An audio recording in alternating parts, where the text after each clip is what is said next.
বাৰু মইনাহঁত আকৌ শুনিবা আৰু এটা বীৰবল আৰু আকবৰৰ আৰু এটা সাধু দেই। এই সাধুটো শুনিও ভাল লাগে। চোৱা কিমান বুদ্ধিৰে তেওঁ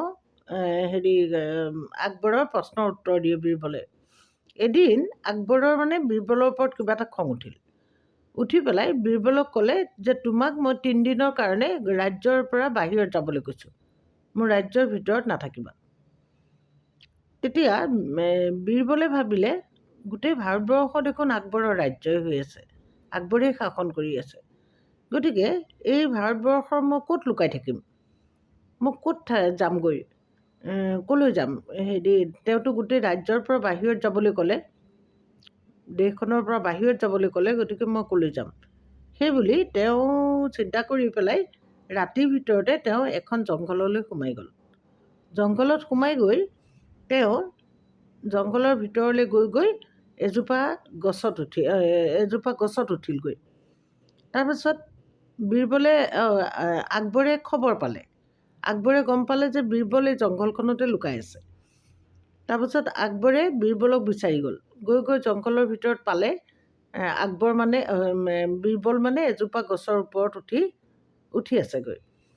তেতিয়া আকবৰে তলৰ পৰা ক'লে যে বীৰবল, আজিতো 3 দিন হৈ গ'ল, তোমাকতো 3 দিনৰ কাৰণে মই বাহিৰত যাবলৈ কৈছিলোঁ, কিন্তু মই ভাবিছোঁ এতিয়া তুমি এই 3 দিন ইয়াতে থাকিলা, এই জংঘলখনতে থাকিলা, আৰু জংঘলখনতো মোৰ ৰাজ্যখনৰ ভিতৰতেই, গতিকে তুমি জংঘলখনত কিয় থাকিলা?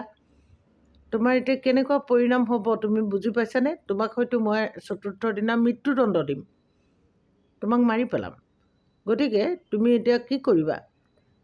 তেতিয়া কৈছে মহাৰাজ, মোৰতো 3য় দিন আজিও শেষ হোৱা নাই, ৰাতিটো আছেই, মই এই গছজোপাৰ ওপৰলৈ উঠিলোঁ, আৰু যদি পাৰোঁ আৰু এতিয়া মই কি কৰিম, এই গছজোপাৰ পৰা ওপৰলৈ আকাশলৈ গুচি যাম, কাৰণ আপোনাৰ পৃথিৱীখনহে, মাটিখিনিহে আপোনাৰ, এই ভাৰতবৰ্ষ গোটেই মাটিখিনিহে আপোনাৰ, আকাশখনটো আপোনাৰ নহয়, গতিকে মই আকাশলৈকে গুচি যামগৈ।